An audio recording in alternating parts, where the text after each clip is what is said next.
En Colombia son las 7 de la mañana y 15 minutos. Aquí está Daniel Coronel con su reporte. Buenos días. Buenos días, Juan Pablo. Este es el reporte Coronel. Declarar contra varios funcionarios, altos funcionarios, incluyendo el ministro de Hacienda. Pasar 5 años y medio en la cárcel. Pagar las multas asociadas con la condena y devolver los dineros públicos de los que se apropió son los compromisos de Sneider Pinilla con la Fiscalía para acceder al principio de oportunidad. El próximo jueves 25 de julio se firmará el acuerdo entre el ex subdirector de la Unidad Nacional de Gestión del Riesgo de Desastres, UNGRD, y el ente investigador. Pinilla ha insistido en otro punto que no puede resolver la Fiscalía, sino el juez al que le corresponde el caso. Se trata de la definición de su lugar de reclusión. Argumenta que no puede ser enviado a un pabellón de funcionarios públicos por la sencilla razón de que buena parte de los señalados por él son funcionarios. Pide, en cambio, ser recluido en una instalación militar que le brinde condiciones de seguridad. La Fiscalía ha reiterado que esa decisión no está en sus manos, pero que cuando llegue el momento apoyará ante el juez la petición de la defensa de Pinilla si se están cumpliendo todos los demás puntos. Especialmente la entrega de evidencias que permitan procesar a altos funcionarios y contratistas ante los jueces y a los congresistas implicados ante la Corte Suprema de Justicia. En las últimas horas, inicialmente la periodista Silvia Charri de la revista Cambio y después otros medios de comunicación revelaron una línea de tiempo de comunicaciones que tiene que ver con la planeada asignación de 3 contratos presuntamente para pagar votos parlamentarios. Esos contratos son los de Cotorra en Córdoba por 50.000 millones de pesos, El Salado Bolívar por 12.350 millones y Saravena en Arauca por 30.000 millones. La instrucción de hacer estos contratos, que suman más de 92.000 millones, vino de Carolina Martínez, la asesora del director de la UNGRD, Olmedo López, y quedó en una nota de voz donde dice que se agilice el acuerdo con esos 3 alcaldes porque, abro comillas, si no se les cae lo que están haciendo en el Congreso. Les pido oír la comunicación. Ayúdame a hablar con el director. A mí me manda esto el asesor de Congreso del ministro del Interior y el del doctor Carlos Ramón del DAPRE. Él siempre ha mandado ciertas solicitudes para que el director las atienda, entendiendo que él es el enlace de Congreso de ellos dos, que es el mismo. Me llama a decirme que es importantísimo que atendamos a estos 3 alcaldes porque si no se les cae, no sé qué, se les cae lo que están haciendo en Congreso. Mejor dicho, no sé qué tan importante sea, te lo mando a ti para que por favor me ayudes a preguntarle a él si realmente es importante o no.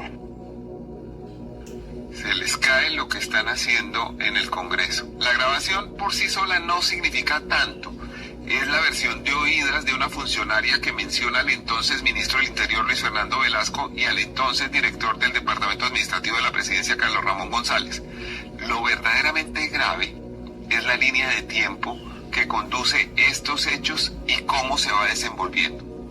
Primero, la comunicación que ustedes acaban de oír ocurrió el martes 12 de diciembre del año pasado a las 6:09 de la tarde. Tengan en cuenta que las sesiones ordinarias del Congreso reglamentariamente terminan el 16 de diciembre, que era el sábado de esa misma semana. Segundo, unas horas después, a las 10:56 de la noche del martes, Olmedo López le envía mensajes de WhatsApp a Sneider Pinilla que ustedes pueden ver en la página de la W, reiterándole la urgencia de esos 3 contratos. Tercero, el jueves 14 de diciembre, a las 6:04 p.m, cuando se aproximaba angustiosamente el cierre de la legislatura, el ministro de Hacienda, Ricardo Bonilla, le escribe a Sneider Pinilla diciéndole, comillas, buenas tardes, subdirector, preocupado por destino de recursos, proyectos viabilizados, cierra comillas. Apenas 2 minutos después, hay una llamada telefónica entrante del ministro Bonilla a Sneider Pinilla. No es usual que el ministro de Hacienda tenga comunicaciones con un funcionario subalterno de una unidad administrativa dependiente de la presidencia.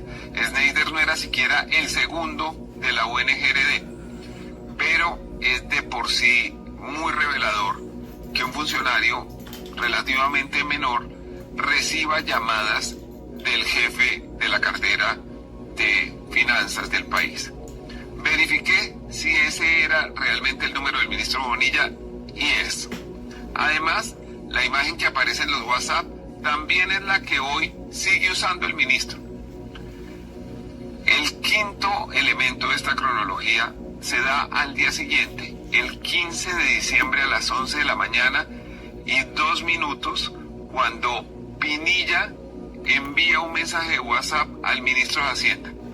3 horas después se comunica con la asesora del ministro Bonilla, María Alejandra Benavides, y las comunicaciones y llamadas de Pinilla continúan con ella y con interesados en los 3 contratos.